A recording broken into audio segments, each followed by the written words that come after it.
Le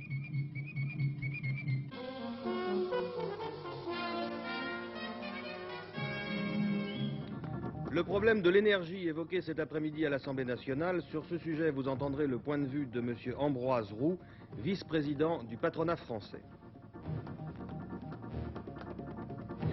2 mois après la démission de Spiro Agnew, M. Gerald Ford a été confirmé officiellement vice-président des États-Unis. Il est âgé de 60 ans. Une conférence réunit depuis hier les représentants des 2 Irlandes et du gouvernement britannique, 50 ans après le début des premiers affrontements en Irlande du Nord. L'affaire Degas, le tribunal a fait les comptes cet après-midi dans le détail de la fortune d'Édouard Degas. On a beaucoup parlé de spéculation boursière. La Calas à Paris pour 2 galas. La Calas a expliqué à Jean Marquet son retour en France après 8 ans d'absence. Mesdames, Mesdemoiselles, Messieurs, bonsoir. Il est toujours difficile de prévoir quelles conséquences tel ou tel événement d'actualité peut provoquer chez telle ou telle personne. C'est pour le moment la première explication qui vient à l'esprit à la lecture de ce fait divers peu banal dont je vous ai dit 2 mots dans le journal de 13 heures. Il s'agit de ce sabotage la nuit dernière d'une cuve de pétrole dans le territoire de Belfort. Est-ce un geste imputable à des voleurs qui n'ont pas réussi à refermer la vanne, leur forfait accompli, ou plutôt à quelqu'un qui aurait pu être traumatisé par une certaine psychose liée au pétrole? Tout est possible. Toujours est-il que 500 000 litres de fioul se sont déversés dans le Doubs depuis ce matin et les premiers barrages de secours mis en place par les pompiers n'ont pas été suffisants jusqu'ici pour empêcher la masse gluante d'être entraînée par les flots. Sur place, il est encore impossible d'estimer les conséquences de cette nouvelle pollution.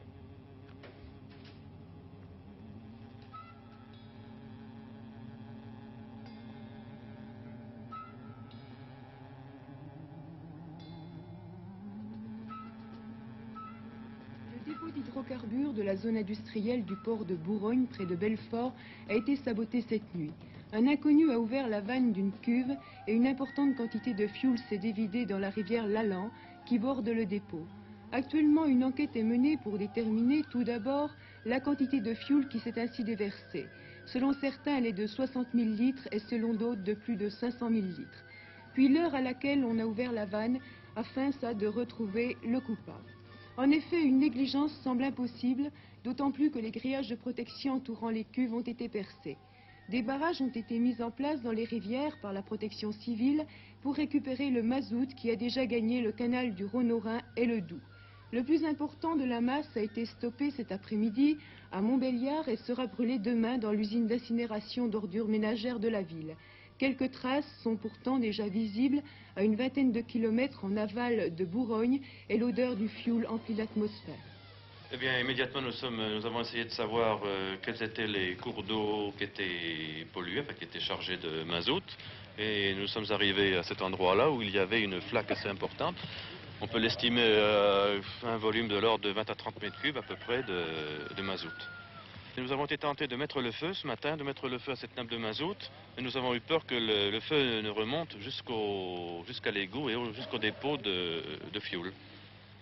Alors nous avons fini par mettre du produit absorbant. Et vous voyez, pour l'instant, il n'y a vraiment une faible trace de mazout. On a mis à peu près 200 kg de produit absorbant, ce qui a permis de récupérer cette nappe de mazout et limiter la pollution en direction du Doubs. La crise de l'énergie, il n'y en a pas une, il y en a 2. Il y a celle que nous vivons actuellement et il y a celle que nous vivrons dans les années à venir. Celle que nous vivons actuellement est une crise politique, donc passionnelle. Elle vient du fait que les pays arabes exercent une pression sur les pays d'Europe, sur le Japon, pour obtenir leur adhésion à la politique qu'ils entendent mener vis-à-vis d'Israël. Elle se traduit par le fait d'un certain nombre de fermetures de robinets progressives et différenciées suivant les pays d'Europe. En prévoir la durée, les conséquences, c'est extrêmement difficile, puisque nous sommes liés en l'occurrence à l'imbroglio politique du Moyen-Orient. Mais ce qu'on peut dire sur le plan français, c'est que, compte tenu d'une politique de stockage qui date de longtemps et qui est une politique très positive, et compte tenu de la politique française vis-à-vis des pays arabes, on peut comprendre la politique du gouvernement français qui tend à ne pas affoler inutilement l'opinion, car pourquoi affoler inutilement l'opinion s'il s'avère en fin de compte, ce qui est parfaitement possible, que nous pouvons passer la crise actuelle dans des conditions tout à fait acceptables sur le plan économique. Est-ce que vous êtes favorable à une solidarité européenne en matière d'approvisionnement pétrolier? Sans la moindre hésitation, oui. Mais dans la situation actuelle, faire appel à la solidarité européenne est une politique de gribouille. C'est donner aux Arabes la Libye qu'ils recherchent peut-être pour fermer les robinets à destination de toute l'Europe et aggraver donc la situation globale de notre continent dans des conditions parfaitement inacceptables. Monsieur Ambrosko, vous évoquiez tout à l'heure une seconde crise. J'imagine qu'il s'agit de la rareté et de la cherté progressive dans les années à venir des produits pétroliers. C'est bien ça. C'est la véritable crise que nous aurons à affronter et qui se manifestera quand l'accident de parcours actuel sera dissipé.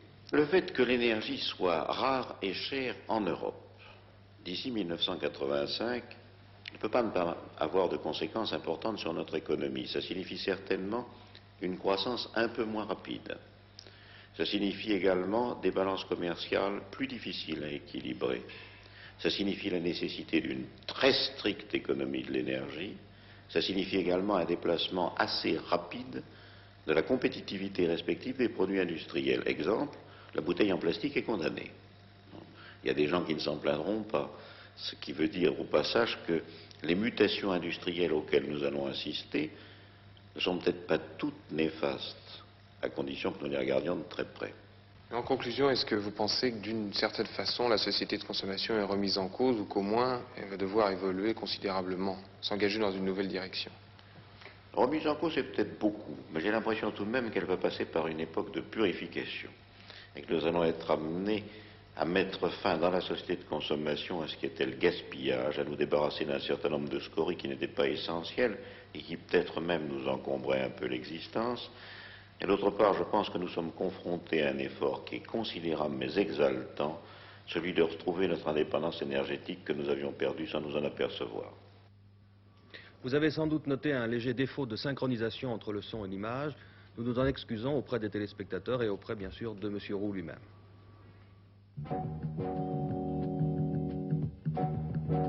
La crise pétrolière et ses conséquences en France, l'installation de micros dans les nouveaux locaux du Canard enchaîné, ces deux sujets ont occupé cet après-midi les députés.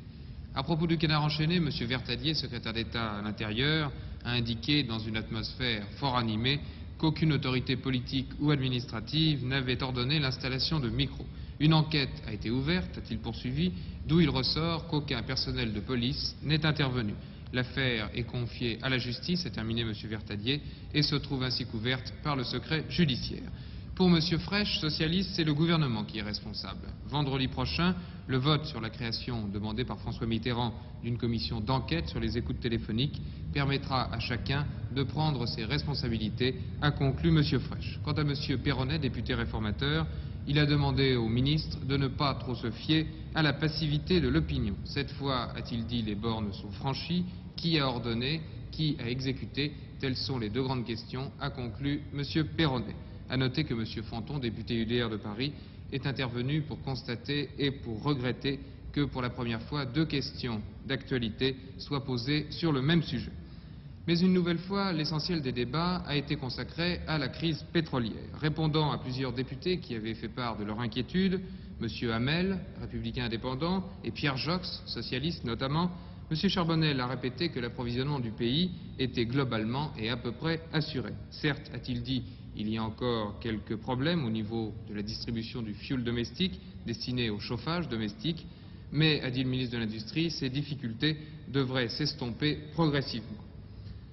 D'une manière générale, a dit M. Charbonnel, nous ne méconnaissons ni les difficultés actuelles, ni le poids dont va peser sur notre économie le renchérissement de l'énergie, ni enfin l'aspect mouvant d'une situation qui nous incite à la plus grande vigilance. Par ailleurs, M. Charbonnel a rappelé la priorité à l'accélération du programme nucléaire, et puis il est revenu sur l'instauration de nouvelles relations entre pays producteurs et pays consommateurs. Ces rapports, a-t-il dit, devraient permettre de tisser des liens étroits qui dépasseront le seul aspect commercial. À propos des effets de cette crise sur l'activité économique en France, Et en réponse à 2 questions orales, le ministre de l'Industrie a évoqué la situation dans l'industrie des plastiques. Dans ce secteur, a-t-il indiqué, il existe une tension certaine, mais sur le plan national, la situation est convenable. Enfin, M. Charbonnel a parlé de la décision de la société Citroën de fermer ses portes entre les fêtes.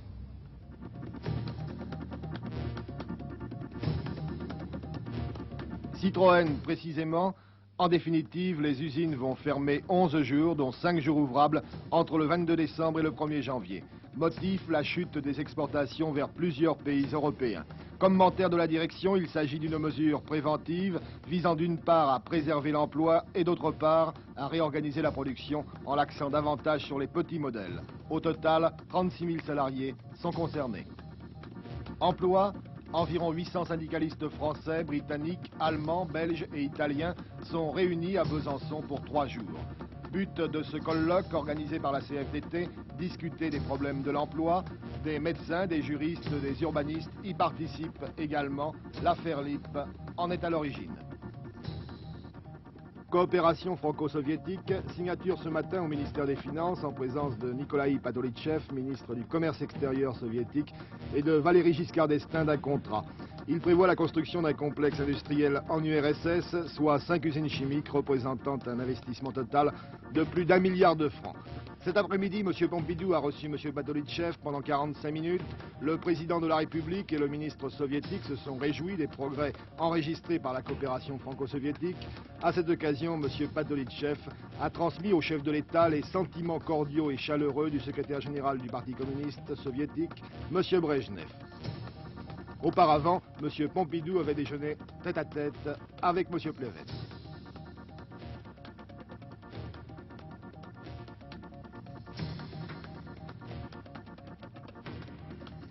Scolarité. La gratuité des manuels sera réalisée en 4 étapes annuelles, annonce Joseph Fontanet, ministre de l'Éducation nationale, devant le Sénat.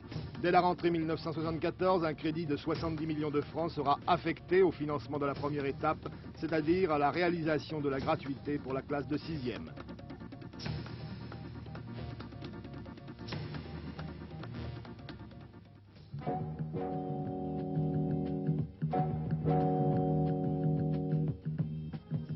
Faire vivre harmonieusement le 5e de la population française dans un périmètre de 60 km, c'est toute la difficulté de l'organisation de la région parisienne. Le Conseil interministériel, réuni hier à l'Élysée, a pris un certain nombre de décisions destinées à contrôler le développement de Paris et de sa banlieue et également à améliorer la qualité de la vie dans l'espace le plus peuplé de France. Comme toute opération ne peut être menée à bien sans argent, le principe d'un emprunt régional a été adopté pour les années 74, 75 et 67. Parallèlement, les PTT ont été autorisés à lancer un emprunt spécial pour la construction de nouveaux centraux et d'autocommutateurs.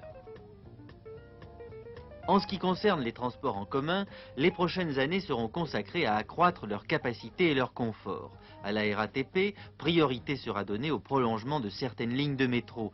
Les lignes SNCF Massy-Palaiseau, Pont-de-Rungis et Aulnay-Nogent seront réouvertes au public, tandis que l'interconnexion SNCF-RATP sera poursuivie. Les liaisons routières destinées à alléger le trafic du périphérique ne verront le jour qu'à partir de 1978.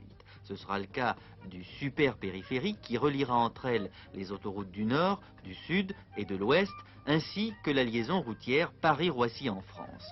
L'aéroport de Roissy ouvre en mars et l'on se demande comment l'autoroute du Nord pourra absorber ce surplus de trafic. En matière d'aménagement de Paris et de la région parisienne, il a été décidé de lutter contre la déshumanisation de la capitale par l'envahissement des immeubles de bureaux. La surface constructible de ces derniers y sera limitée à 70 000 m² par an, non compris la cité financière. Voilà, le Conseil restreint d'hier a envisagé quelques solutions possibles qui permettront peut-être de maîtriser, tant qu'il en est encore temps, mais en est-il encore temps, un développement qui conduirait à une véritable catastrophe.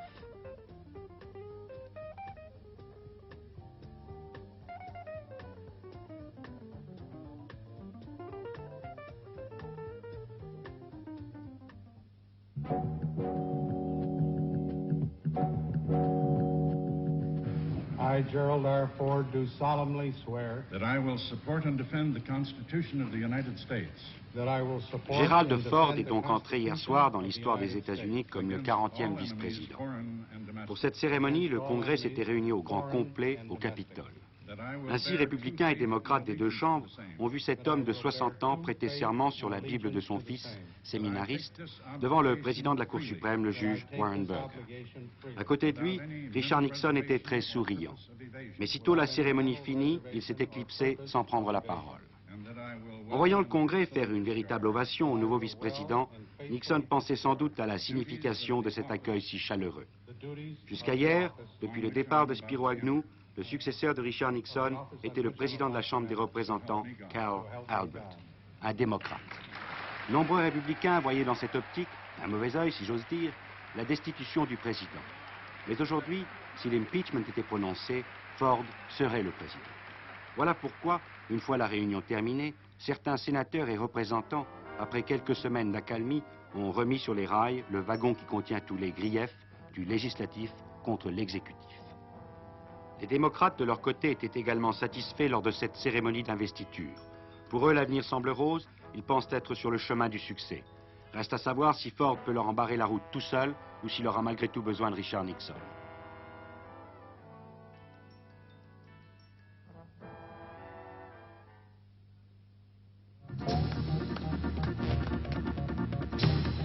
Paris. Pendant 2 heures aujourd'hui, l'ambassade du Chili a été occupée par 80 militants de la Ligue communiste, pour la plupart des élèves du lycée Henri IV.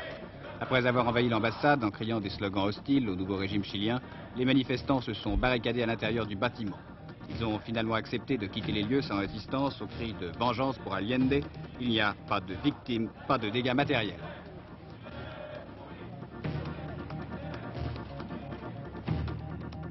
Bruxelles. Pour la première fois, une vingtaine de chefs syndicalistes venant des 9 pays du marché commun se sont réunis aujourd'hui. Ils ont confronté leur vue sur l'inflation et le chômage avec M. François-Xavier Ortoli, le président de la Commission européenne.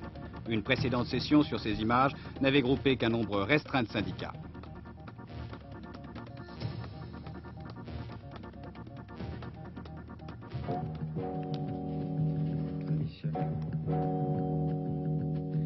Il n'y a encore pas si longtemps, 3 points de tension très chauds dans le monde, et il ne se passait pas un seul journal télévisé sans que l'on ne parle au moins de l'un des 3.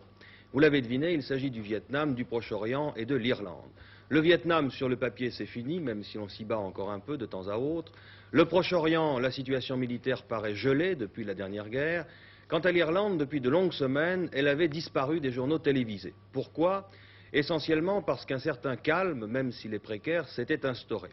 Un calme qui n'aurait dû être que bénéfique à la conférence qui s'est ouverte hier en Grande-Bretagne et qui réunit pour la première fois les 2 Irlandes. Il s'agit bien sûr de trouver une solution pour mettre fin au conflit qui oppose les catholiques et les protestants, et les résultats pas très encourageants de la première journée de discussion démontrent qu'il faut se méfier d'un optimisme excessif. Il y a pourtant en gros 50 ans que les premiers morts sont tombés des 2 côtés, c'est dire que la rancune est tenace dans une situation où la position des Britanniques est de plus en plus inconfortable. L'avenir de l'Irlande se joue depuis hier dans le cadre champêtre de Sunningdale, près de Londres.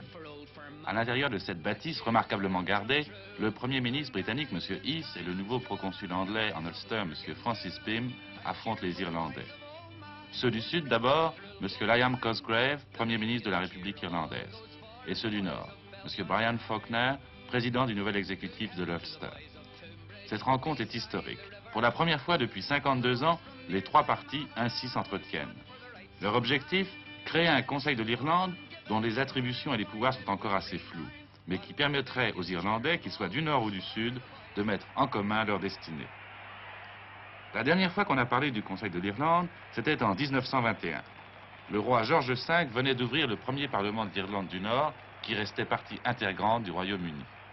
L'année précédente, l'Irlande du Sud avait obtenu son autonomie après 4 ans de lutte armée. Un organisme commun devait coiffer le tout, le fameux Conseil d'Irlande. Mais à ce dialogue impossible succéda la guerre civile. À Dublin, un seul mot d'ordre: bouter les Anglais hors de toute l'Irlande. Et c'est la longue épopée de l'armée républicaine irlandaise, avec ses héros, ses martyrs, ses terroristes et ses règlements de compte. Pendant 50 ans, deux minorités vont cultiver leurs craintes et leurs peurs l'une de l'autre. Si les catholiques sont minoritaires au nord, les protestants, eux, sont minoritaires dans toute l'Irlande. Au début des années 50, après une période de calme, l'IRA renaît de ses cendres. En Irlande du Nord, les catholiques, ils sont 600 000, supportent de plus en plus mal la tutelle politique et économique des protestants. Et en octobre 68, en Ulster commence une nouvelle guerre civile. Le gouvernement de Londres suspend le Parlement et la Constitution de l'Ulster et il envoie ses soldats. Cette armée se pose comme arbitre, mais elle est l'ennemi juré des militants de l'Agré et d'une grande partie de la population catholique. Haïs par les uns, puis bientôt par les autres, c'est-à-dire les extrémistes protestants, les soldats britanniques cherchent à assurer un ordre qui n'a jamais existé. De son côté, M. Whitelaw, le proconsul britannique en Ulster, cherche à renouer les fils d'un dialogue qui n'a jamais été amorcé. Véritable gageur, partiellement réussi néanmoins. Les modérés protestants et catholiques acceptent aujourd'hui de siéger dans un même conseil exécutif. Mais ce mini-gouvernement de l'Ulster n'aura un véritable rôle que le jour où le Conseil de l'Irlande aura enfin vu le jour. Ce jour où Irlandais du Nord et Irlandais du Sud parleront ensemble de leurs problèmes communs. Demain, samedi, s'achève cette première conférence. Rendez-vous sera sans doute pris pour le mois de janvier. C'est un espoir très fragile, mais c'est le dernier.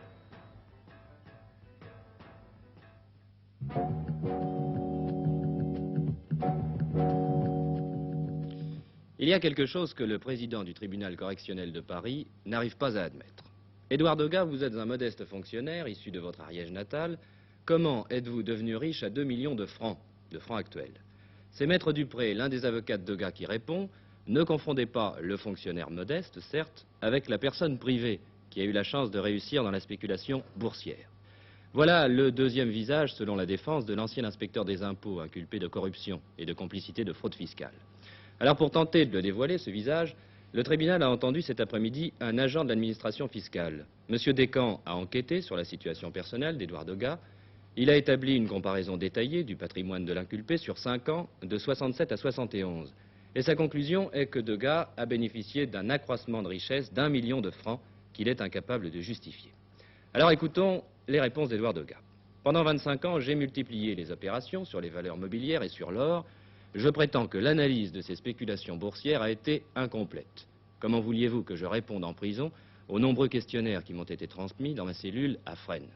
J'ouvre ici une parenthèse. C'est à cette époque, en 71, que le fisc a pénalisé Degas, soupçonné d'avoir dissimulé une partie de ses revenus. Comme quoi, retenez-le, l'incarcération d'un redevable, d'un contribuable, n'est pas considérée comme un cas de force majeure pour différer une éventuelle taxation d'office. De l'or, Édouard Degas dit en avoir vendu 3 fois pour des sommes importantes, de 300 à 400 000 francs. La partie civile constate que les bordereaux d'achat et les actes de vente originaux ont disparu. Ce ne sont que des photocopies de copies qui ont été versées au dossier. Pour le reste, les explications des uns et des autres sont tellement techniques que le président lui-même a regretté cet après-midi, je le cite, le caractère ésotérique des débats. Puissent le procureur et les avocats en tenir compte à partir de jeudi prochain pour le réquisitoire et les plaidoiries.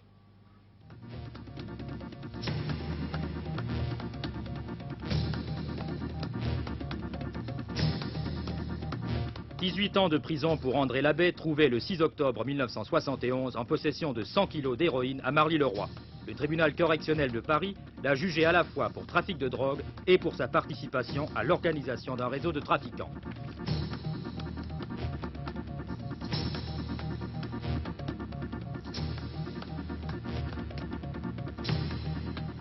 Le chef de file d'un troupeau de 130 taureaux s'étant jeté dans la Vistre, un cours d'eau dans le département du Gard, 75 taureaux l'ont suivi.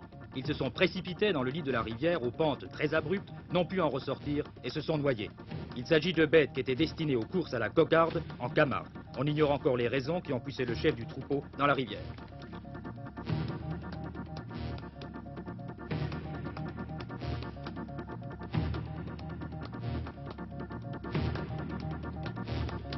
Éric Tabarly est arrivé le premier à Sydney en Australie, terme de la seconde étape, le cap Sydney du Tour du Monde à la voile.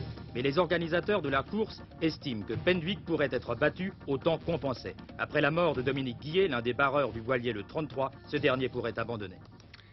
Après des résultats médiocres hier, c'est le moins qu'on puisse dire, lors de la première journée des matchs comptant pour la Coupe du Monde de ski à Val d'Isère, Nos compatriotes n'ont pas fait mieux aujourd'hui, puisqu'aucune Française n'a terminé cet après-midi le slalom spécial dames, qui a été gagné par l'Allemande Christa Zechter. La deuxième a été Wenzel, courant aux couleurs du Liechtenstein, et la troisième a été l'Américaine bien connue Marilyn Cochrane.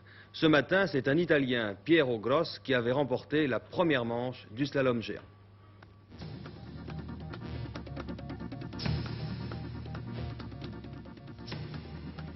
C'est en présence du président directeur général de l'Office, M. Marsolon, qu'ont été décernés les prix Albert Olivier pour les 2 années passées. Ces prix ont pour but d'encourager des œuvres inédites spécialement conçues pour la télévision.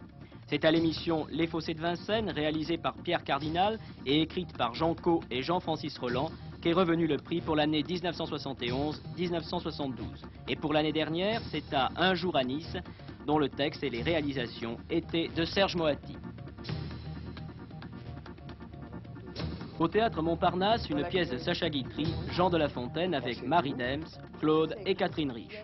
Une comédie qui peut être considérée comme l'une des meilleures de l'auteur de Si Versailles m'était compté, qui décidément se trouve à l'aise dans le grand siècle qu'il connaît bien. Jean de La Fontaine, un peu à la manière du fabuliste dont c'est l'histoire amoureuse, est à la fois plein de satire sociale, de vérités bonnes à dire, mais autant qu'elles sont une occasion de sourire et de s'égayer.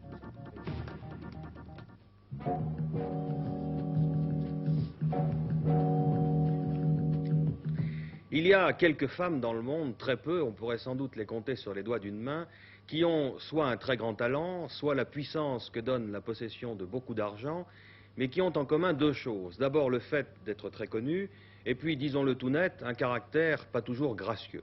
Ne retenons, si vous le voulez bien, que le talent, pour ce qui concerne la Calas, qui revient chanter à Paris après 8 ans d'absence. La grande cantatrice d'origine grecque va se retrouver ce soir et demain au Théâtre des Champs-Élysées pour 2 galas, qui sont donnés au profit d'une œuvre d'entraide aux handicapés et aux blessés. Même si l'accueil que reçoit la Calas aujourd'hui, en Allemagne par exemple il y a quelques jours, n'est plus l'extraordinaire délire d'il y a encore quelques années, Maria Callas, qui a fêté il y a 5 jours seulement son 50e anniversaire, n'en demeure pas moins l'une des plus belles voix du siècle. Il n'empêche, vous allez l'entendre, qu'elle a une certaine appréhension de se retrouver devant le public parisien. Je m'aime, même dans la vie de tous les jours. Mais je ne peux pas, et ça ne me regarde pas, que je m'aime. Ce que c'est que j'espère que le public va aimer et va comprendre mon interprétation. Ça, c'est le nécessaire.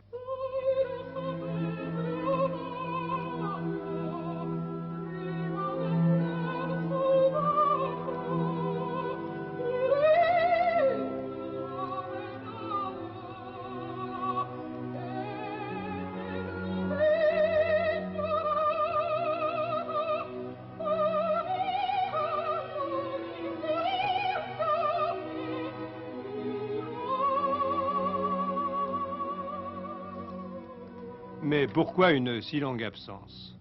J'étais pas bien. J'avais la santé que, je peux pas dire que ça a craqué, mais depuis mon enfance, j'ai l'air très costaud. Et je ne le suis pas. Et alors ensuite la carrière qui a été très dure et très belle. Tous des énervements, toutes des choses. Et évidemment, un physique ne peut pas tenir le coup toujours. Je suis une femme quand même. Travailler, c'est pas 8 heures par jour. C'est travailler souvent même 20 heures par jour. Et les 4 heures de sommeil qu'on a, c'est le subconscient qui travaille.